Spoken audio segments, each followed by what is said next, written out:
Hello and welcome to the Tutul Dialogues. I am so very pleased and honored today to have Shri Vivek Patwardhan as our guest today.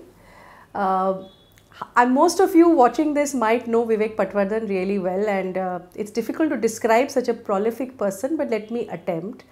So Vivek Patwardhan is from the MILS and started his career with Tata Power and worked with Asian Paints for many years and retired as the global head of HR there.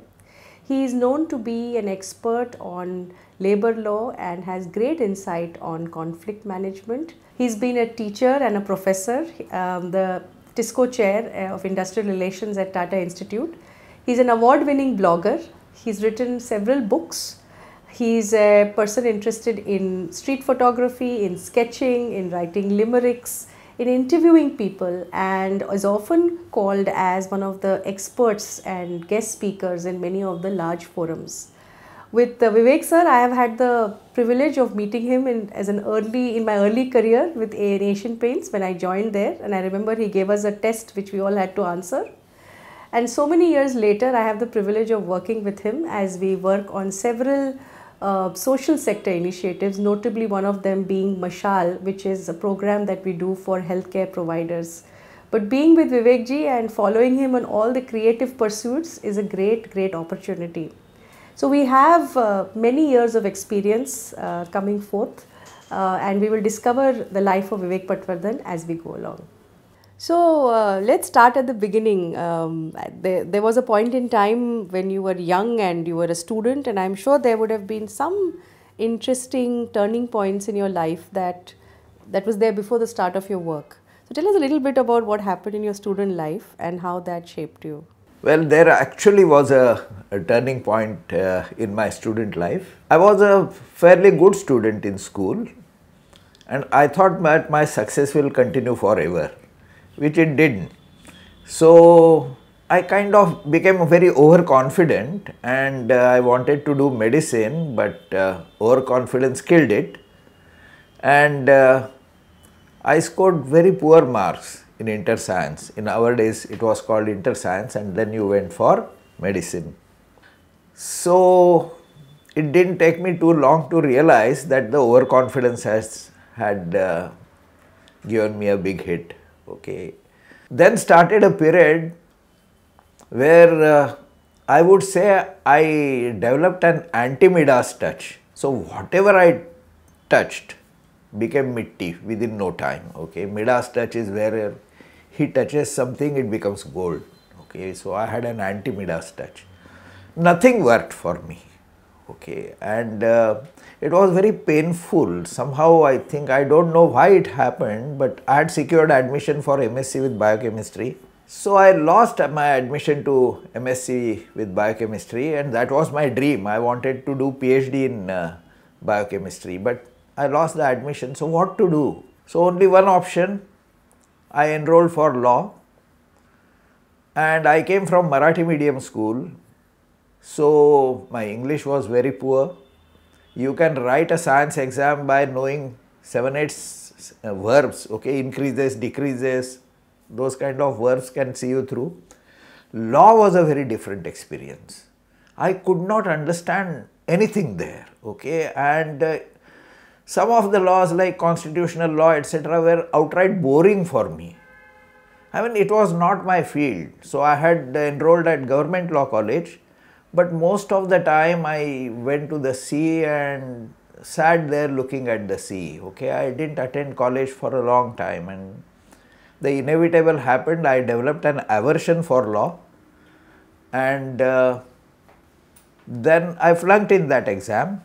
But fortunately, I got admission to Bombay Labour Institute, which is today called Maharashtra Institute of Labour Studies, which is a postgraduate course, or they offer postgraduate course in personnel management and labor welfare. So I got into a professional course. Interestingly, it had something to do with industrial relations. The title of my degree is Master of Labour Studies, and eventually I had to study labor laws, and I believe people started recognizing me as an expert in law. What a Turn of events. What a turn of events there really. Yeah, so that is what happened. What are some of the practices or habits that have helped you succeed? You've had a career of almost 50 years, and you're known to be an expert not just in law, but you have a point of view of things. I'm sure there are. They say that if you want to look at a person, look at his or her habits, and that will indicate how that person is. So, what are some of the practices and habits that you have followed to be where you are today? I was a voracious reader right from beginning, right from my school days, but it was aimless reading. When I got into service, when I started working for Asian Paints, I kept reading, but at one point I realized that one has to read with a purpose. And the purpose is to either develop expertise in one small field or to find answer to your problem. Okay, so define the problem, find an answer. Now I realize that it has to be focused reading, and if it is focused reading, the learning stays with you. And over a period of time, I started recording it. So reading was one, writing was another. Okay, so whatever I read, I used to write, and much later in life, I read something about morning pages. So morning pages concept is that you must write 3 pages a day. Take your morning cup of tea, sit at the table, write 3 pages.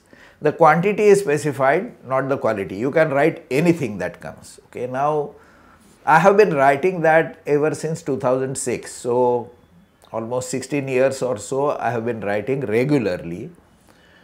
The trick is that you can't write 3 pages without getting into reflective mode. I mean, you can write yesterday's events, you can write diary for 1 page, 1.5 page. You can say that, you know, I did not like this, I got angry with this, or I was very happy with this. But you gradually start analyzing why it happened, why something made you happy or why something made you very angry, okay? And that reflection is the key. I mean, that starts helping you. I mean, nobody can change you, right? You can only change yourself, and it has to come from within. So I discovered that process by writing morning pages. So these were 2 things that helped me. One was reading, the other was writing. And writing also, regular writing helps you in many ways. One is, it becomes more lucid. Whatever point you want to talk about or write about, it becomes more lucid. And you also, while writing, start understanding what facts and arguments are to the point and beyond the point. Okay, so you know what to exclude, what to write. Do you ever go back and read morning pages of, say, 10 years ago, or you think of a period in your life, or have you saved all those morning pages? I have not saved all, but there are, I mean, last 5 years should be available, and sometimes I go back and read. Sometimes I also wonder what will happen, you know, if my children look at this, okay. My wife also doesn't look at it, although the diaries are kept available to all, okay, but she doesn't read. But by the time they read, I won't be here, okay, so it's okay. I think it would be a real peek into how you think and process issues. So let's come to the work life. You worked with 3 organizations, but mainly with one organization, and we experience so much of our learning in the workplace. What were some of the incidents in the workplace that, and normally they happen early on because, you know, it sort of leaves an impression. Some of the incidents that have shaped your personality and some of your beliefs today. Yeah. Let me begin with my work with Tata Power. I mean, I joined them as a trainee and worked there for about 1.5 years. And one day the managing director sent a message to me that I had to organize a film show on mental health. Okay. I organized 75 shows in various colonies of Tata Power, and in the office we used to show films like Shyness, The Feelings of Hostility, and so on and so forth. They were made by National Film Board of Canada, okay, with National Psychiatric Association of Canada. These are Canadian films, but beautiful films. These are about 20-minute films, and we used to screen them Uh, Two persons from Indian Institute of Mental Health, they used to come. One was a girl from TIS, the other was from Nirmala Niketan. I mean, they were well experienced. And they used to facilitate a discussion in the office exploring the power relationship between boss and junior. And the same films were shown in the colony with the families where they used to talk about the relationship in the family. Okay, so the facilitation was excellent, but the contexts were different. I used to think this is totally waste of time for me. Ye kya hai? I mean, I have come here to handle labor management and what is this? Okay. But I started learning quite a lot, and later on I realized that all those film shows, 75 done, okay, I mean, I had learnt everything which those girls used to say. They had impacted my mind, and my final conclusion was that no amount of education goes waste. I also felt that God prepares you for some eventuality in your life. Those very messages which those girls facilitators used to give to families came very handy when I handled crisis in my life. So I firmly believe that God prepares you, just as He puts trouble in your life, He also prepares you to handle those troubles. You have to be sensitive. So that was one. Second was, when I joined Asian Paints, I realized that everybody was miles ahead of me. I mean, there were people from, I am Ahmedabad, Bangalore, I am Kolkata, so on and so forth. And I had generally whiled away my time, okay, did nothing. So I realized I have to catch up, and the time was running short. Suddenly I realized that time was not there. So I started studying seriously, and I would study about 1.5 to 2 hours daily in the library, and that helped me. That helped me become a specialist. As I said, I focused mainly on law, but I focused on anything that came in the way also. So there are dilemmas and difficult moments, and they say that you learn a lot from the difficult moments. Any difficult moments that you faced as a young welfare officer or a young manager that stay with you? as a young manager, I mean, I got into a very funny situation. Okay, I had joined Asian Paints and 3 months had passed. I was still fresh that way, and I was hardly a 24-year-old boy at that time. So I was in a meeting with my director when the union guys entered the room. Okay, I mean, they were friendly chats. Okay, union guys are not always antagonistic, and in fact they had respect for the director. So they were having a nice, good chat, friendly chat. But one worker, on his way out in the sense they were leaving his room, he said, canteen की तरफ कोई ध्यान नहीं देता है, geyser 3 महीने से बंद पड़ा है. Okay. Now I suddenly realized that my goose is cooked. The director is going to fire me now. Okay, because canteen was supposed to be welfare officer's area of work, and I was welfare officer. Okay. So I was waiting to be hit now by the chief. He did not fire me, and that was surprise. He took a deep breath and he told me that, look here, Patwardhan, don't think I am the one who is appraising your performance. Even the sweeper appraises your performance. He decides whether you are a good manager or a bad manager. That is his way of appraising you. So be aware that everybody is appraising everybody. Now suddenly I realized that I was on a stage, and we are on a stage at all times. So at this juncture, Sujata, you are appraising me and I am also appraising you. Yes. Okay, we are evaluating each other.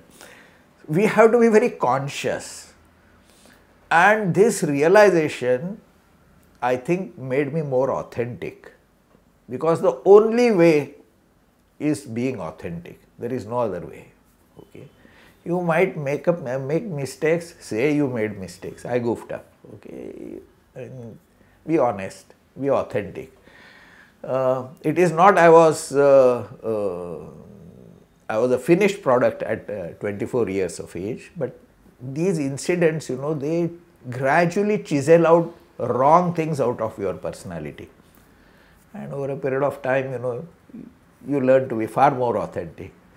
But the event stays on the mind. And there is one more incident which I would like to talk about. I was recruiting workers, and I recruited a person who was albino. Albino means he has no pigment under his skin and looks totally white. Okay. Now I am a doctor's son, and I know that an albino is having no issue, no problem. Okay. It's just that his skin color is not there. Otherwise, he is a normal human being. But when he was sent to packing floor, some of the workers there said that pandhya payacha hai. What it means is that he has white feet. Okay, literal translation.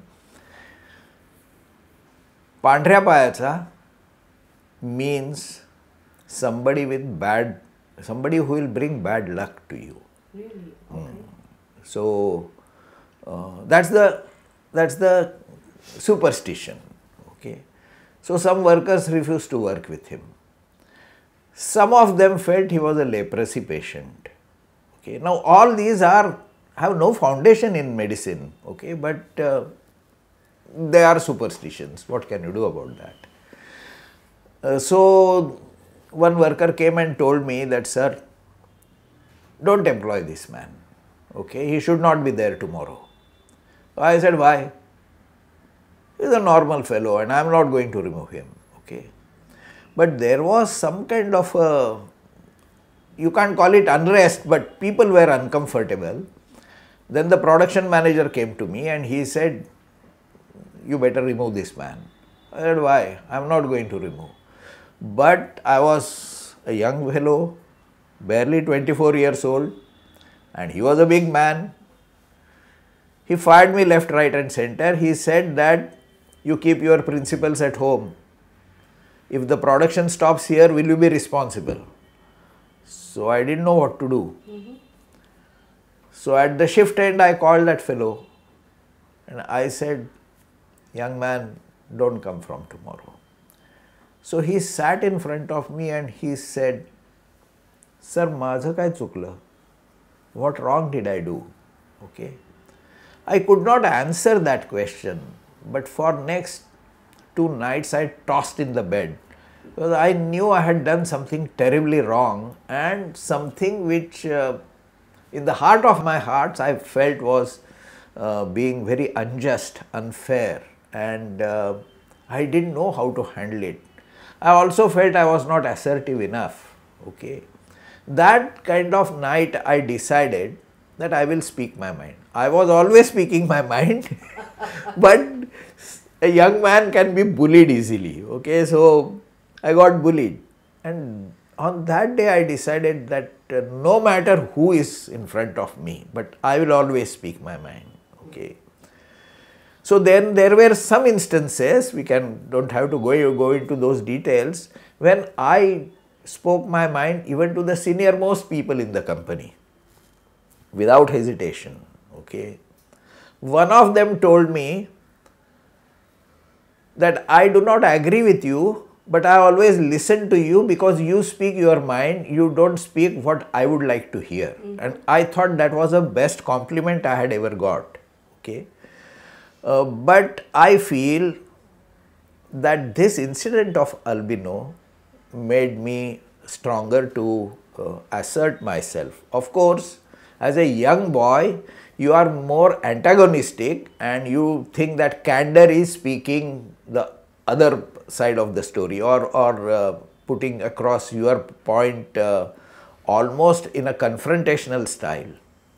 Over a period of time, I realized that one has to travel from confrontational candor to more persuasive assertiveness. So that's a long journey. Okay. I hope I made some progress towards it. Now, you have a reputation of speaking your mind. Does that make people think twice before asking you your opinion? Because I know you will give it to them absolutely in black and white. It's possible that it happens. I don't know. Perhaps you can ask my wife. Well, that's a different story. I think you use a lot of storytelling to prove your point. So the story is so interesting and engaging that the message is also given and the story is also there. So a career. So let's move from the welfare and the labor to the fact that you were working with a lot of senior leaders and managers, not just in your organization, but also you've seen so many leaders and managers, and I know for a fact that many of them reach out to you for mentoring advice. You're like a magnet, everyone reaches out to you. In fact, I think that maximum number of people have quit their jobs to do new things, including me, after talking to you.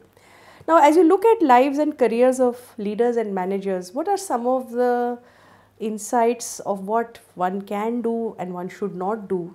Because you would have seen the pattern repeated so many times. Yeah. What are some of your thoughts there? That's a very interesting question. I think I have 2 points to tell you. First and foremost, you see, I studied botany. So, I used to jokingly tell our factory managers that your plants don't interest me. These plants in your garden, they interest me more. Okay. And the plants in the garden are such that they have a natural habitat. Okay. So, a coconut tree you can plant in Himalayas, but it won't give you yield. It will survive, but it won't give you any yield, not the kind of yield it will give in Mumbai. Okay. And Christmas tree you can plant in Mumbai from Himalayas, but it won't blossom as it should. Okay. I mean, every plant has a natural habitat. I feel on a similar theme, you need to find an organization where your personality will blossom. So, you need to find your natural habitat. Okay. I found that in a company and I stuck there, okay, not worrying about other considerations, but I stayed there because I felt I was growing. And as long as I felt I was growing, when I say growth, I am talking about growing as a person, growing as a professional, all those aspects. Okay. So, that is something I valued far more than my salary. Okay. So, I feel that is something people have to focus on if they are really interested in growing as a leader or growing as a person. The second rule, which I did not follow, I must confess, but I did advise others, and that rule is, I think every product, every service has a shelf life. Okay. Okay. Now, you have about 40 years career, you are in a company, you have to understand at what stage, okay, you are no longer as useful as you were to that company, okay, or there is no value addition hereafter you are going to make. You have reached a certain comfort zone, and perhaps the company or organization has also reached a certain comfort with you, but you have stopped growing as a professional. The challenge is not there in the job, and I think that is the time to recognize quickly that you need to go somewhere else, march on, because there has to be challenge in your life and it comes with a little bit of insecurity. Okay. And that does you something good. So, Sujata, I want to ask you, why, in your opinion, people fail to achieve their potential? If I look at potential, my understanding is that you go to any city in the world, you go to any lane in the world, it is full of people who have so much of art or ability to do sports or ability to create things. There is a huge amount of unused potential. Of all the organizations that we have assessed people, we have always found spare potential. It's just that the potential does not get channelized. So that's the first point I'd like to say. The second point is that some people get where they have to be because they're also at the right place at the right time, and let's not take that away. I know the case of a person who's very senior today in industry who was in an organization, and for some reason his manager, his senior most manager, had an issue and was asked to leave. And at that time they found him to be very steady and quiet and exactly the kind of person who would anchor the department. And he got a chance to actually grow, and today he's one of the highest levels. And he always says that if I wasn't there at that time, I may or may not have got this chance, but when I got it, I took it. Now, what is it that happens to people who have potential, who don't really realize it or don't get a chance to express it? There are 2-3 things I have seen. Number one is that many of us have what we call as identity, how I see myself, and reputation is how the world sees you. Now, it's not possible that the way I see myself is exactly what the world sees me. But when the gap between how I view myself and the world views me is too much, then we are operating on parallel tracks. So my behavior does not therefore get aligned to what is expected around me. So that's number one. So self-awareness, of course, plays a key role. The other thing that I found are that there are certain character traits or personality traits that become derailers wherever you go. So there could be somebody who gets extremely suspicious or somebody who gets extremely argumentative. When I was young, I saw a movie called Satyakam, a classic movie. It's a black and white if I'm not mistaken, or if I remember correctly, it has Dharmendra playing the role. And Satyakam is a very idealistic and honest person who has a problem in every job he goes in because his way of battling against the system is such that he gets thrown out. In one scene, Sharmila Tagore, who's the actress opposite him, says, "Ye kahin tik nahi sakte." He is never able to stay in one place. So personality traits can get the better of you and offset your talent. There's a very interesting model which was created by someone called Shreyas in the US, who says that you have something on the x-axis, you have something called agency, which is your ability to get things done and figure it out as you go along. And on the other hand, you have talent, which is your capability and skills. So people with high agency and high talent are game changers, and we know of them because we read about them. Then there are people who have very high talent but don't have agency, and he calls them frustrated geniuses. And then there are those people who are always trying new things, entrepreneurs, always trying some new idea, very very high agency, कुछ करना है, लेकिन channelize नहीं कर पाते क्योंकि talent नहीं है. So little while ago you talked about natural habitat. If you find the place you need to be, where your talents can get expressed and you bring agency and willingness to try new things and not look foolish if you fail, then there's a greater chance that your potential will get leveraged and expressed. And I can tell you that if anybody went around trying to get people to achieve their potential, there is so much to work on. I'm constantly amazed at the people I work with. I say that they know so much more than me. Many of the clients are so talented. It's just being in the right place in the right time, ensuring that I have a correct view of myself, the ability to not let my career, my character or my personality flaws deflect me, and lastly demonstrating high agency. I think these are some of the things that help people express potential. Yeah, that's really wonderful. What I am reminded of is the latest book of Adam Grant on hidden potential, and he talks about 4 things. He says that potential is the distance you have traveled in a way. That's right. Okay, and he says 4 aspects are important for that. One is you have to be proactive. Okay. Now, I felt I was never proactive, at least till the age of 45 or 50 in my opinion. Then one day I realized that I have only 10 or 15 years to go before retirement, and I realized that I didn't want to retire without leaving small mark on my job.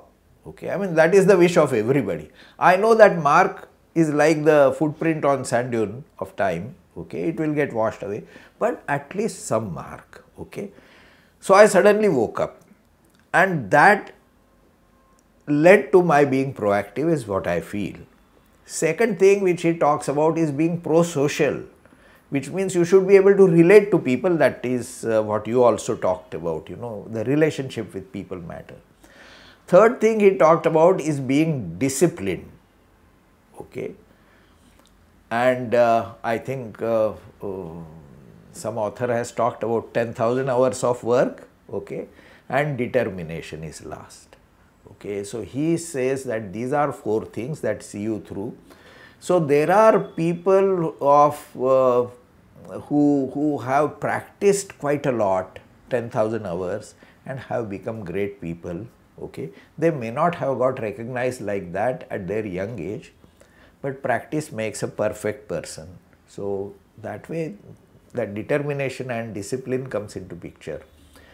So many of us get carried away by the first success, and we think that we have arrived on the scene, whereas that is not right. It's a long game. It's a long game. Right, right. Game.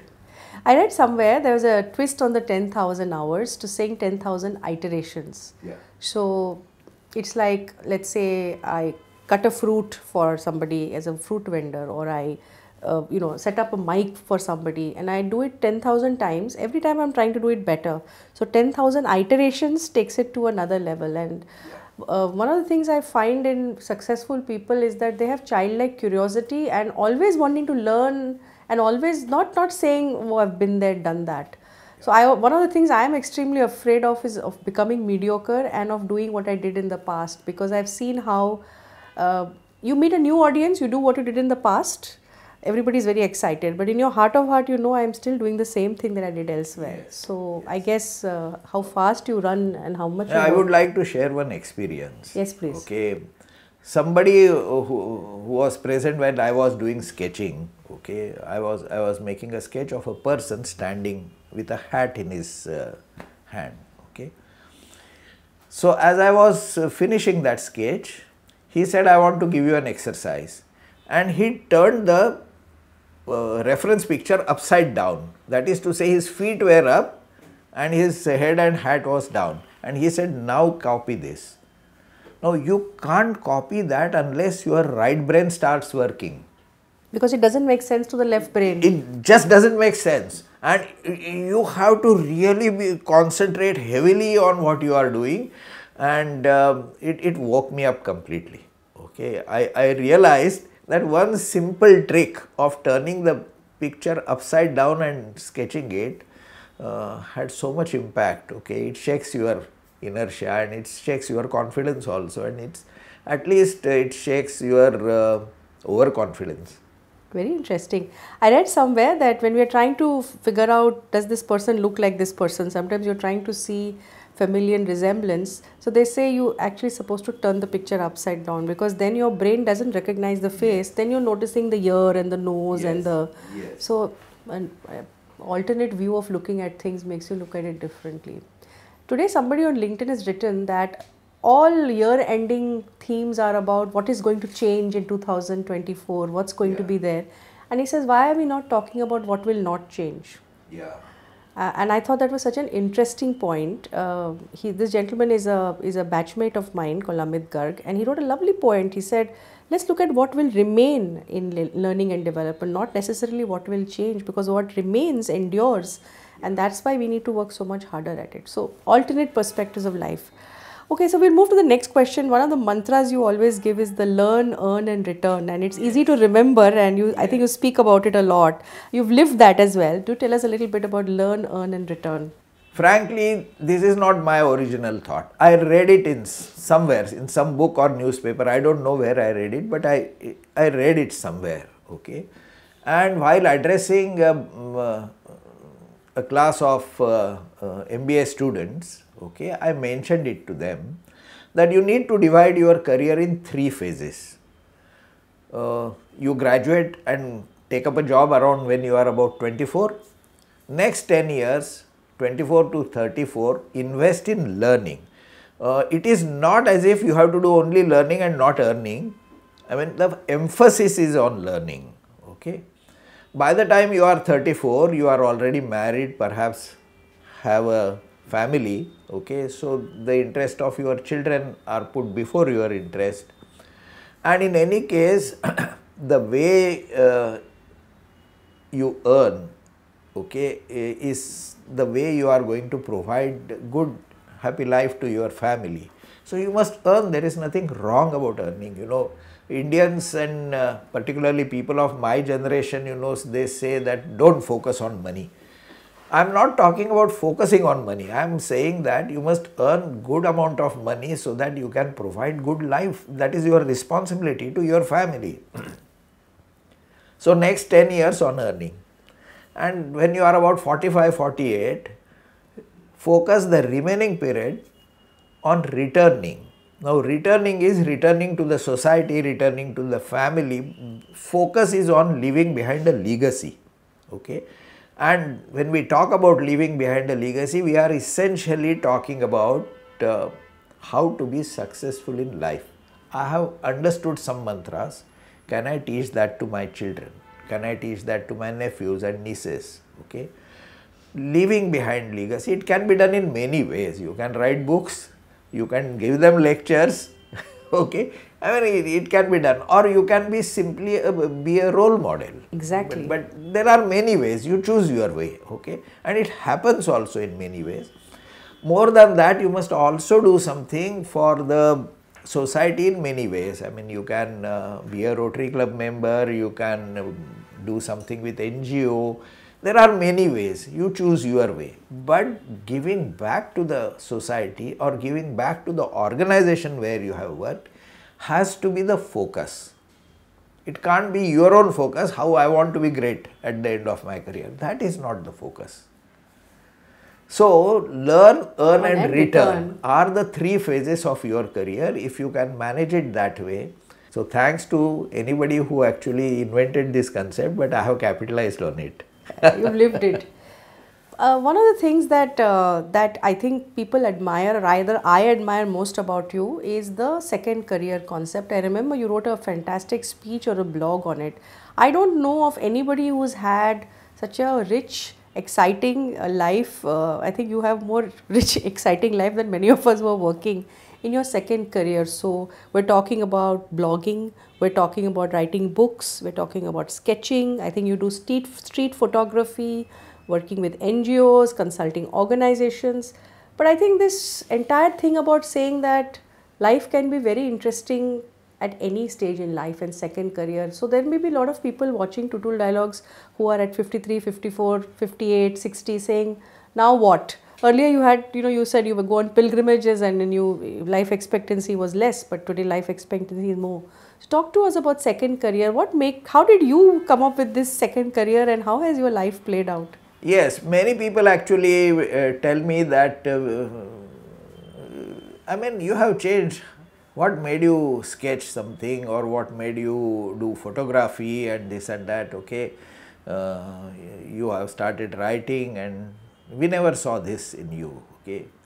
So I always tell them that very often HR managers say that people don't change, okay? I have not changed. It's only that you never saw that in me. So I tell them that I always had interest in all these aspects. It's just that I have an opportunity after retirement. So before I retired, some 2 years before my retirement, a colleague of mine came and said, you must start blogging. So I said, Kis Chedia ka naam hai? So he then explained what blogging was. And I took to blogging like duck takes to water. So, I enjoyed. Suddenly I started enjoying blogging, and blogging is self-publishing. So, you don't have to wait for somebody else to publish your material. You are publishing your own material. And there is so much you can do once. Then I started my blog. Then I started HR blog. Then I started a photo blog. Then I was writing limericks, which was another blog. Okay, then I started Marathi blog. I had 5 or 6 blogs running simultaneously. And as the days passed by, the mobiles got more and more evolved, and at a certain stage I realized that the cameras have become very powerful, so I started taking photographs. Actually, I was interested in photography much earlier. Then I started sketching.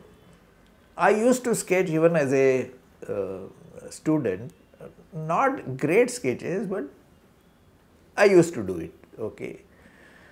So I kept on doing it more to have fun. Swanta Sukhaya, as they say in Sanskrit, which means for your own pleasure, okay. I even wrote poetry once. I mean, I dabbled in poetry, okay. but my nature is such that once I realize I can do it, that's the end of my interest. As long as it challenges you, you will keep trying to do it. So poetry I have given up, blogging continues, photography continues. I discovered street photography and I am dabbling in it mainly because it has to be done in an instant. You find that moment and you do black and white a lot also. Yeah, I mean nobody stops for you. That's right. On the street people don't stop for you, okay, so you have to do it in an instant. There is a challenge there, okay, so these things interest me quite a lot. So we have talked about many C's. One is the curiosity that makes you want to interview this 103-year-old woman. Then there is creativity, which is poetry. Then there is C for camera. So let's come to the fourth key, which is perhaps one of the topics you are associated with as an expert, which is conflict management. Yeah. None of us like conflict. We all get stressed by it. We read a lot about it, but we don't do it effectively. You've looked at conflict very uniquely in not just management and union, but in general. So tell us 2 or 3 insights on conflict management that people watching this can apply it into their lives and how to deal with conflict. So frankly, I don't think I'm the type who can handle conflicts, or I don't want to have conflicts in my life like anybody else. I mean, none of us want conflicts in our lives, right? We want to live a good life, conflict-free life. But life is not like that, okay. I always say that look at the spelling of life. It is L-I-F-E. There is an if in between the life, okay. So 50% of life is if, okay. So conflict, I was appointed as a TISCO chair professor by Tata Institute of Social Sciences, and Professor Datta, who was the Dean of HR then, he said that Vivek, why don't you start teaching a course? So I said, all right. Which course? He said conflict management. So I started teaching conflict management. In conflicts, I realized that the best way to handle conflict is to be truthful. If you have made a mistake, say I made a mistake, okay. Actually, you disarm a person when you are absolutely open. Okay. So I used to tell this to my students that if your boss says, "Ye tune kya mess up kiya," so stand there and say, "Boss, mistake ho gaya." Okay, admit your mistake. Your boss won't be able to fire you thereafter. Okay, but I also told them that you can't use the trick too often. But the point is that be authentic, be straight from heart, okay. This works in an interpersonal conflict certainly, but it also works in a union management conflict. I know of a certain senior person, okay, who was talking to union, and union had said that one of your manager had wrongfully sacked a person. Okay, and the senior person investigated and he did come to the same conclusion that the sacking was out of what you might say bias or things like that. So he told the union, all right, I will reinstate the person. I don't need a court to tell me that I am in the wrong. Now this is a big statement for a senior person in an organization to make before actually the union started respecting him very highly, okay, because he could have allowed that entire thing to go to court, okay, and it would have dragged there for 10 years, but he didn't do that. So actually relationships improve if you are just truthful, but we come there with so many facades, so many masks, and we think we are our position, okay. So I am vice president, so I must behave like vice president, okay, or I am HR manager, I must behave like. We are not HR manager, we are not vice president, we hold the position of HR manager, we have to understand that we play a role and that is not our complete self. I will have to be Vivek Patwardhan all the time, but I will play a certain role. But it has to be played authentically as Vivek Patwardhan plays, okay. Now, when we understand this, life becomes simple, okay. So the trick lies in being authentic, being truthful, and being in the adult. Can you explain that adult? Adult in the sense you need to process the data and be as objective as possible, and keep on checking whether your conclusions are right or wrong, whether you have heard things right or wrong to the other person. Okay. So you make this statement, I say, I have heard you say this, have I heard you right? Okay. That way the discussion suddenly comes on a rational level. Problems can be solved if you are talking something rationally. Problems cannot be solved if you are talking something emotionally. Okay. The Saas Bahu conflict is outright an emotional conflict. I mean, at least the way it is projected on your TV series and all. Okay. The moment you start looking at it rationally, there are solutions possible. Okay. But we have to be solution oriented. Our entire society enjoys being emotional. The other thing which I have learned is that the corporate job requires you to evaluate things. Everything is to be evaluated. If you are applying for, let's say, a job in my company, I have to evaluate your candidature. Okay. But I don't have to be evaluative. Aha. And there is a big difference in being evaluative and to evaluate something. To evaluate something is being rational. When you are evaluative, you are judgmental. It actually becomes subjective. It's subjective, it is, you can be condescending, and usually we find more fault in others than, than the strengths. Okay, and it hurts. It outright hurts. And the person sitting opposite you is sharp enough to understand that you are evaluative. Okay.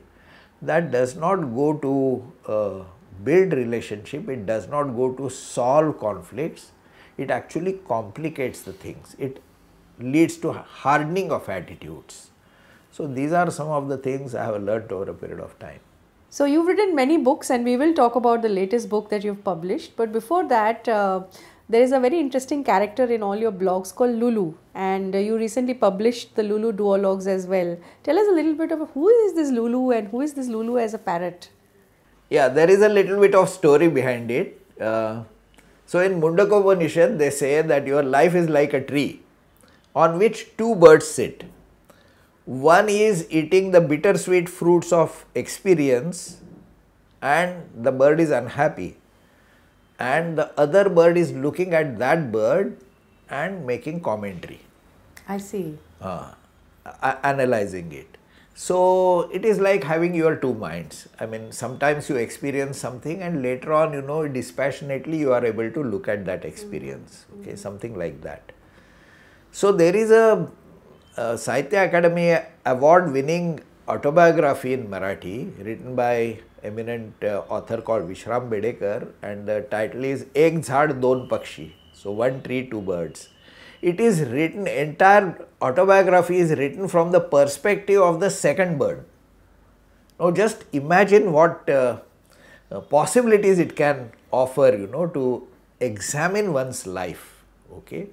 So that was always at the back of my mind. So I started talking to Lulu. So Lulu was a parrot I invented, okay, and I started recording my conversations with Lulu. There was another input there. I was an avid reader of Busy Bees columns. Yes, in good old days, you know, Busy Bees columns were very popular, and Busy Bee would talk to his dog called Bolshoi. Okay, so that was another thing. So I created a parrot, and his name was Lulu, which incidentally rhymes with my wife's name Sulu. Okay, so you know, that is what I created, and I started writing. It was light-hearted kind of commentary on various things, and it became quite popular. It became so popular that some people actually asked me, do you keep parrot as a pet? Okay, so I don't keep any pet, certainly not parrot, no pet actually. But people started enjoying it, And at one point of time, I realized that I had written 200 such blogs. Then somebody said, pick up some of those and make a book. So I picked up 70 blogs and made a book. Now, around that time, I stumbled upon the word duologue. So, a dialogue is a discussion between many persons, one to many. A duologue is only between two persons, like we are having a duologue at this moment. Time to change the program name. So, the title of the book was the Lulu Dialogues. Okay, it became quite popular.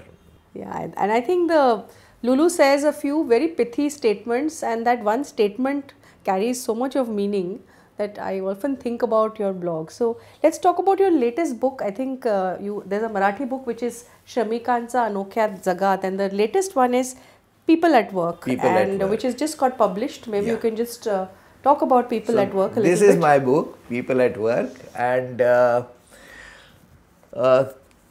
let me also show you this book.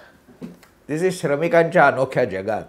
Okay, it means in the world of unknown world of the labor, okay, or the workers.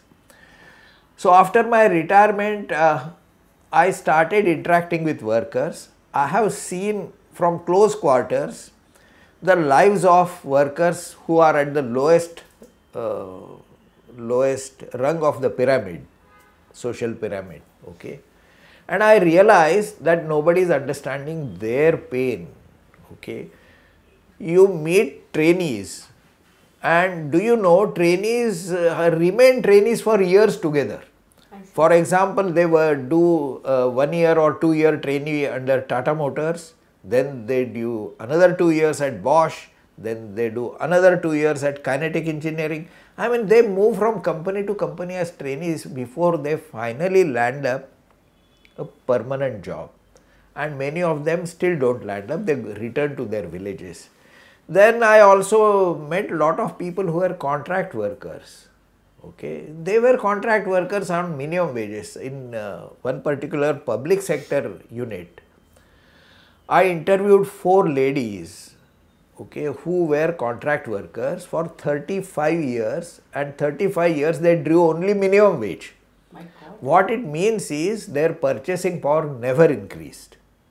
But prices kept going. And prices keep going, but purchasing power actually goes down because the way minimum wages is calculated is not very scientific. So, you know, the ladies remained where they were in social hierarchy, and in fact even became poorer. They could not educate their children. Their husbands also could not take the frustration. They became drunkards. And in all this, what kind of lives people are living? You work for a public sector unit which is supposed to be a model employer, and you lead such life, okay. I brought out all these aspects in my blogs. Then some of my experiences, it's not about me but my experiences combined made this, they were all my blogs in English, partly in Marathi. So I decided to publish, put them together and publish a book, which is this Shamikancha Anokhya Jagat, okay. And the same book with some changes is this People at Work, the untold story of labor management relations. There are a lot of things here which touch people, I mean, which I have seen deep pain at the lowest level, and moreover loss of hope. Interestingly, I met one fellow who had lost his job, and his wife donated kidney to him. True story, it's there in the book. His wife donated kidney to that fellow, okay. He had a monthly medical expenses of 12,500 rupees, because if you do kidney transplant, there are medications, okay. I met him, had a long chat with him for about 2-3 hours, and then I was going down. He came to escort me till my car, and we were deeply involved in a conversation in which he told me that, sir, let me tell you one thing, nobody dies of disease. Nobody dies of disease, he told me. He said people die when they lose hope. Now, who was telling me? Who was telling me? Somebody who had a kidney transplant, 12,500 rupees medical expenses, and had lost job. He is telling me that people die because they lose hopes. They don't die because of illness. Oh, I have had such experiences which have moved me, okay. So, they all find the place here. I feel that there are reasons why people have lost touch. One is everybody gets educated in English medium. Therefore, they read English books which are mostly American, and English books don't focus on the lowest strata of the society.